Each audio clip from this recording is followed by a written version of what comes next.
Emotional damage. Yeah, yeah, yeah.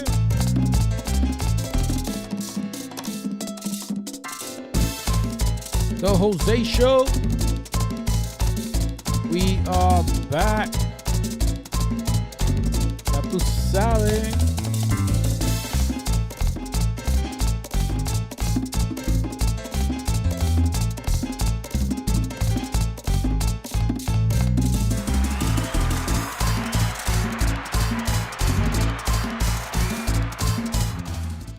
Yeah. What's up?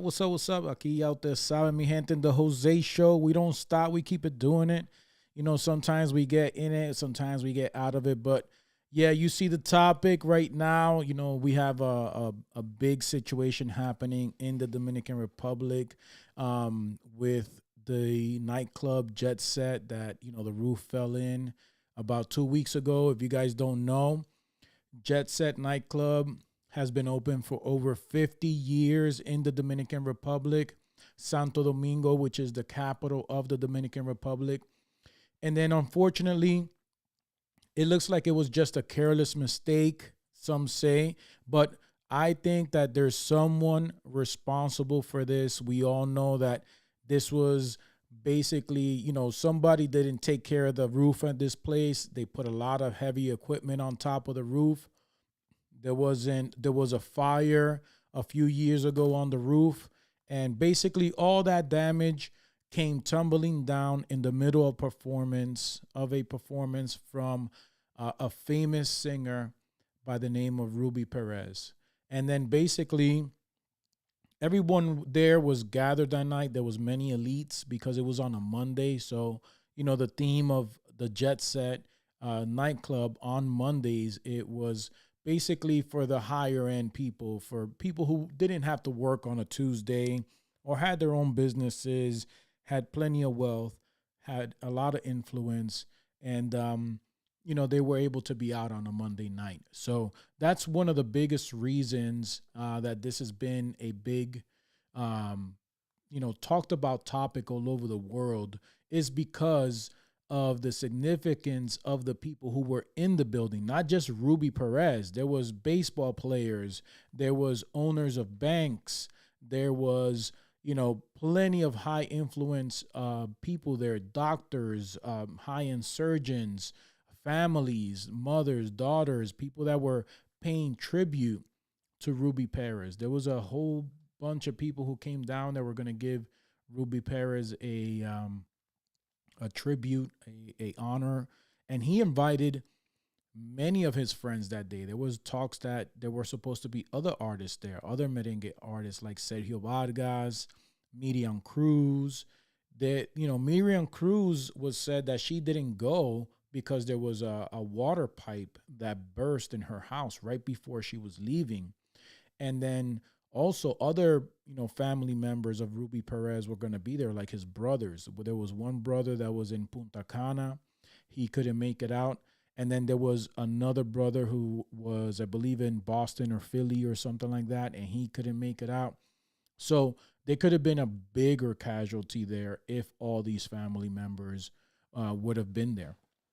You know, recently on the Alafoque show, Santiago Matias brought on the manager for Ruby Pérez, the actual, you know, the general manager, not the road manager, because he was clearing up some stuff that Ruby Pérez did have multiple managers, and he was basically the office manager, the main guy. And then there's a guy in, I believe, in the States that takes care of his bookings and his management. And then there's also the road manager who's out there. But he's on Alafoque basically talking about, his experience that night. And it was interesting to see how sad and how deep this has affected, many people, not just, Ruby Perez, but I think that all his audience and all the people who hear his music is now, really like, man, we didn't value his music while we had him alive. Like, yeah, we knew he was there. We knew, Ruby Perez, but Ruby Perez basically came to the conclusion that merengue wasn't going forward. He had more outcome from his old music than him making new music. And it was costing him so much to come out with new music all the time and try to promote it. And people weren't just feeling it, they wanted to hear his classics. So he basically built a legacy off of his classical music when merengue was popping, when merengue in the 80s and the 70s, where it was, all over the place. So, yeah, today we're talking about the situation that we're dealing with today is that now that Ruby Perez is gone, we're hearing, major, major, major music coming out of that whole entire, realm of his, upcoming. So, if you look at here on, a lot of his stuff, I mean, there's stuff coming out all day long for Ruby Perez. Now that he's gone, it looks like people are doing major, updates to their platforms. They're looking at, Ruby Perez had this song that they didn't know about.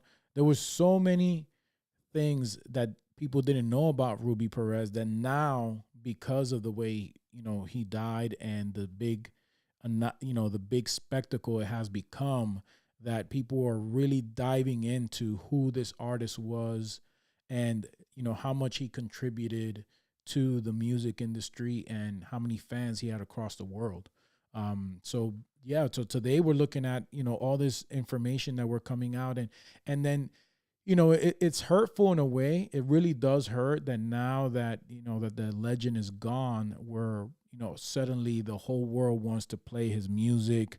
And it's funny how that just works, right? I mean, and we saw it with so many artists, after their death, they're just, big time, but now, we're kind of like, what's this guy about? Who is he? Um, but I think that, it's very sad that the situation that's happening and then there hasn't been any justice brought to light. We're seeing all Esta es these. la última vez que Ruby Pérez salió al escenario minutos antes de la tragedia. Okay, so basically this video right here just shows the day that he went out to the stage. This was like the last time that he came out, and I'm sure everybody's seen this video. It's super viral.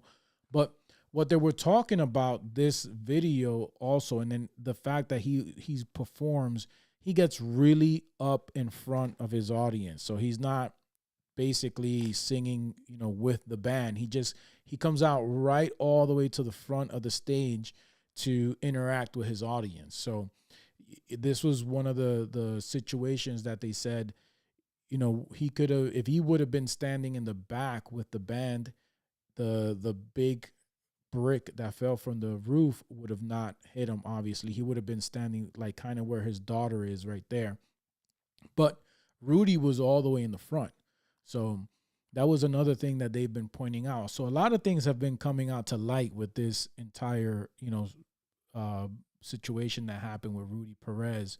And so now that he's gone, we're trying to put the pieces together, figure out who he was,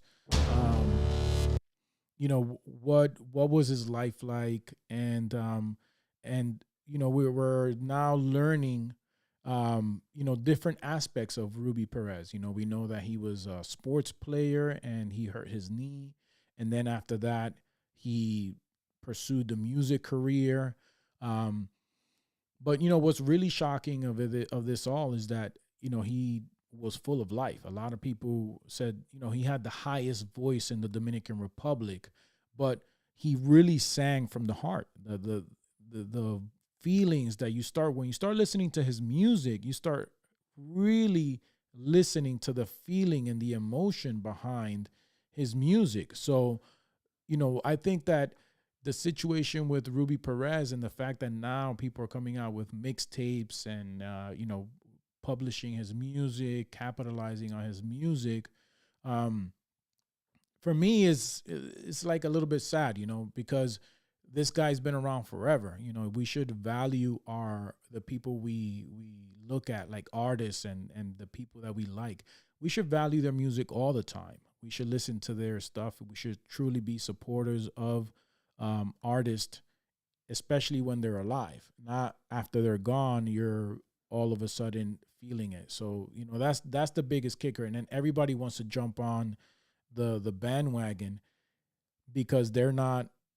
You never listened to Ruby before, but now because of what happened, you became a fan. I get that, and it grows, but the guy wanted his music heard while he was alive, and he wanted to, be that legend from day one that he started, his career with Wilfrido Vargas, and yes, Wilfrido Vargas helped him shape the golden era of merengue, but then he went solo and gave us hit after hit after hit. So, now he has plenty of, songs that have been out for years, and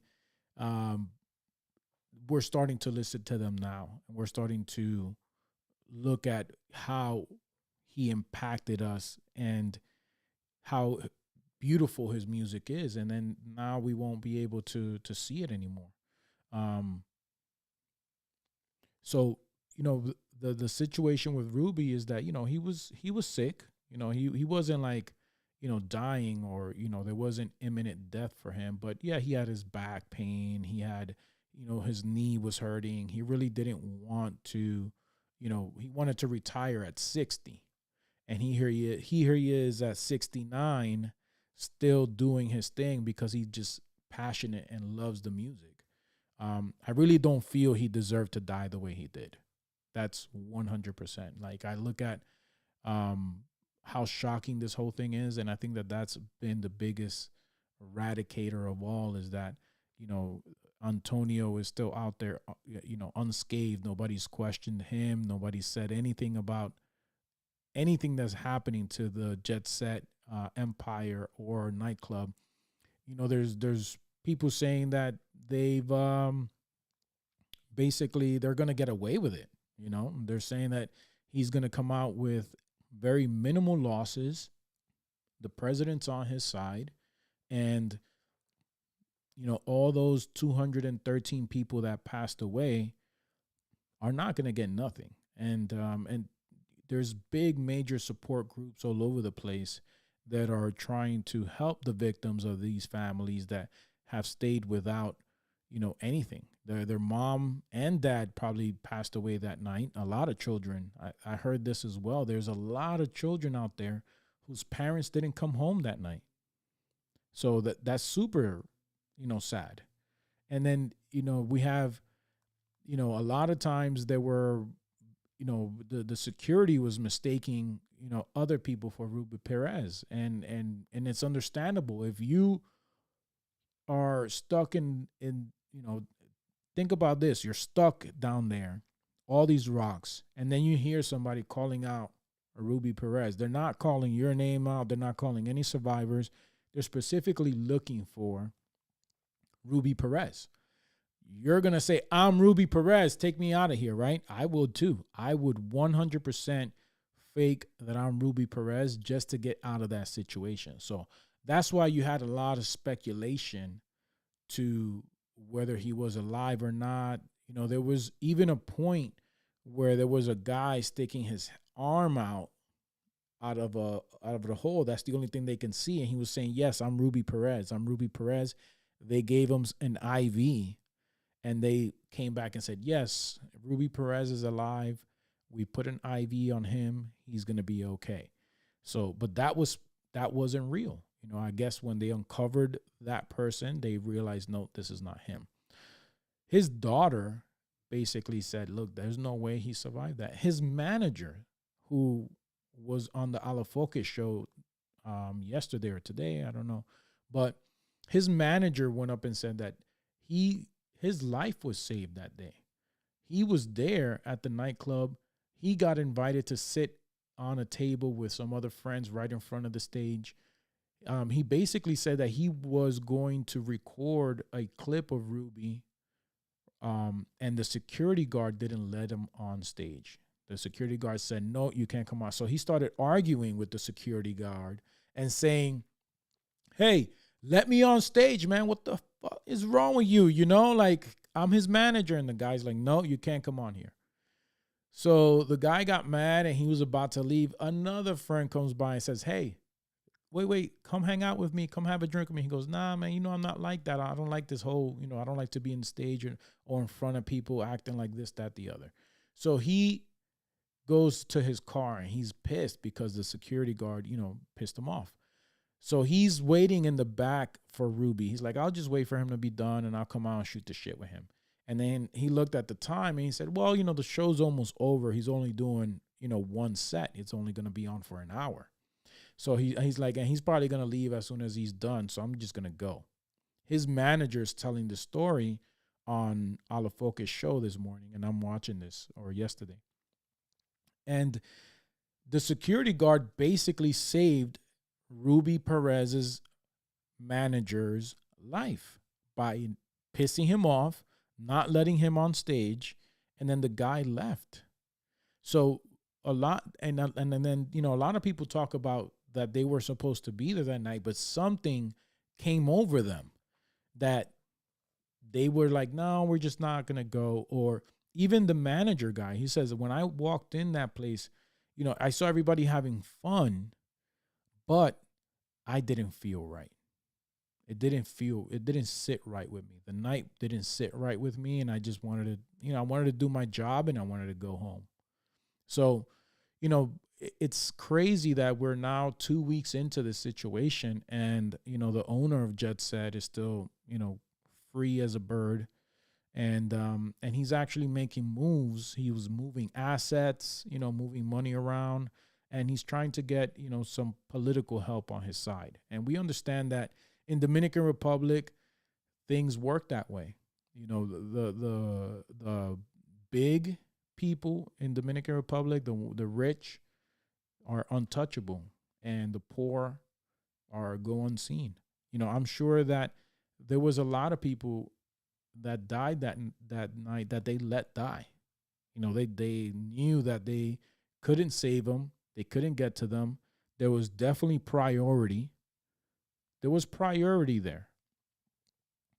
The rich people had definitely a squad saying, hey, get this person out or get that person out first. I don't care what happens. And then, you know, who knows that maybe after, you know, the rescue teams came, they started working with strategy. But in the beginning, it's a free-for-all. It's, you know, the manager basically said it that when he walked into the place, it looked like chaos. It was, you couldn't even realize what was going on. There was so much screaming.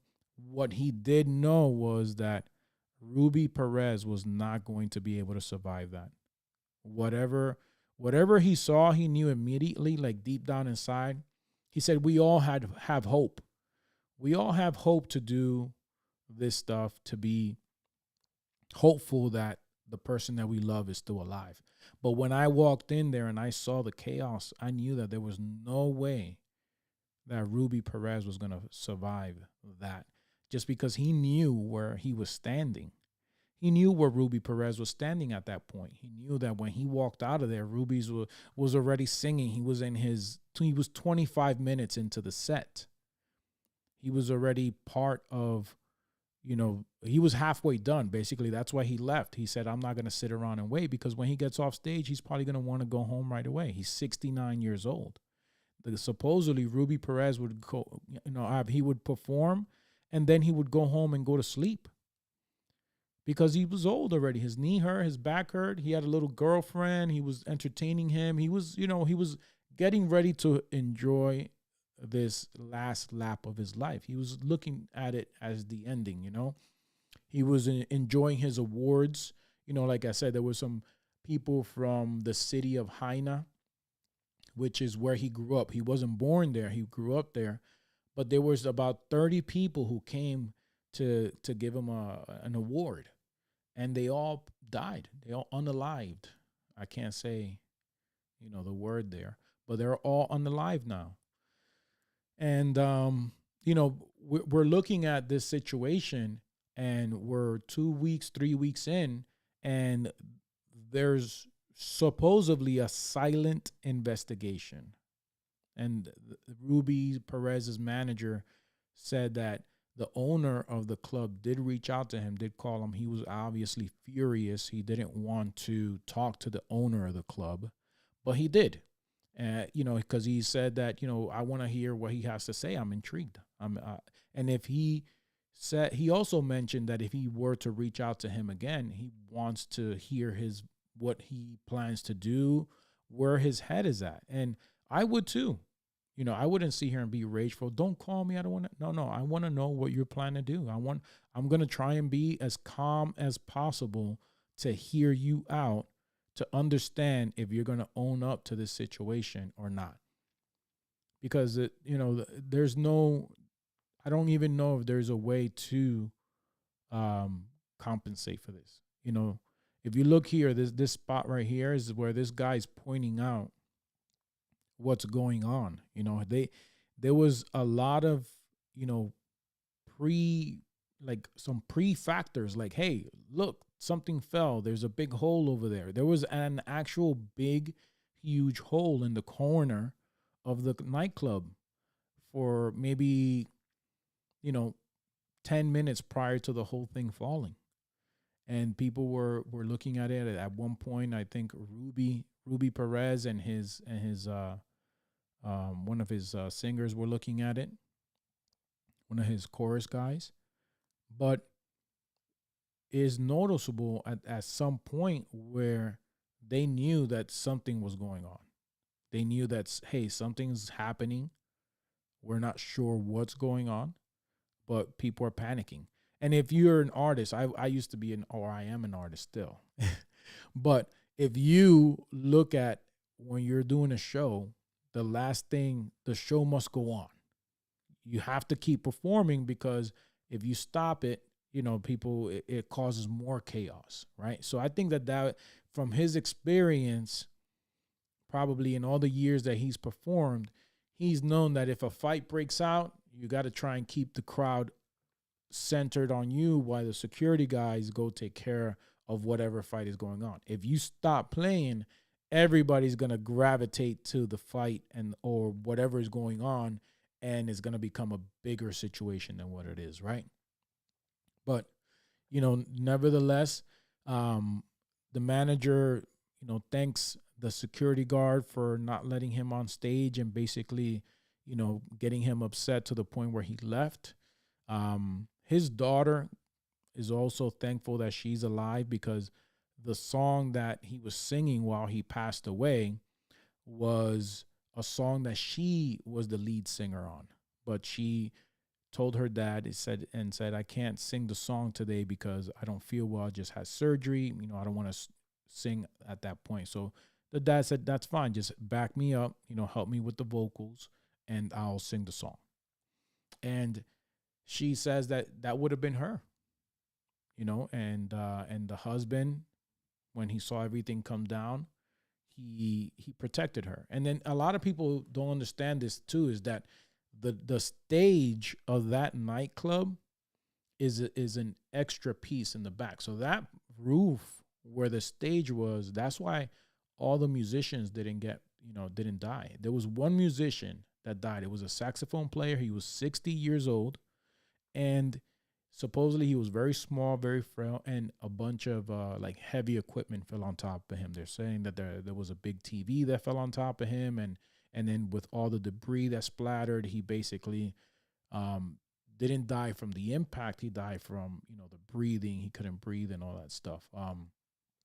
So those are things that people don't understand. Also, is that Rudy Perez was sitting right in front of the stage. He was standing right in front of it. Like, you could literally take one. He could have gotten pulled into the crowd if somebody wanted to pull him in. That's how far up on the stage he was. So yeah, so it's a tragic situation. The point of this is that, right now everybody's basically making remixes, pumping his music. We're all talking about the situation. We're keeping his legacy alive by, sharing his music, diving deep into his music, trying to figure out what happened that night, not just for Ruby Perez, but for 220, 30 people who lost their lives, over 400 or 500 people that were there that night who got affected, and then their families and, and all that stuff that's affecting them. And nobody has shown any type of accountability when it comes to the owners of the nightclub. There has been no accountability. There has been nothing set forth yet for anyone. So there is a plenty of stories that have come out about this. If anybody knows anyone affected by this, or if you have been affected by the situation, definitely reach out to me. I'd love to have you on my show, the Jose Show. We're looking to interview people. We're looking to get to know business owners, get to know local markets. So if you feel that you can offer some value to this topic or any topic, actually, just reach out to me via Instagram. The Jose Show is available on Instagram, Facebook, and YouTube. But definitely, guys, we're talking today about this situation that happened at Jet Set. All right, guys. So thank you so much. Just wanted to come on here real quick and let you guys know that, his music is legendary. I invite you guys to listen to his music, to dive deep into his music, and also take a look at the history and all the other people who were there that night. But I leave you guys with this. Do you feel Ruby Perez deserved that type of death? Do you feel that there is going to be justice served? Comment below, hit that like button, share this, and we'll see you guys on the next one. Peace.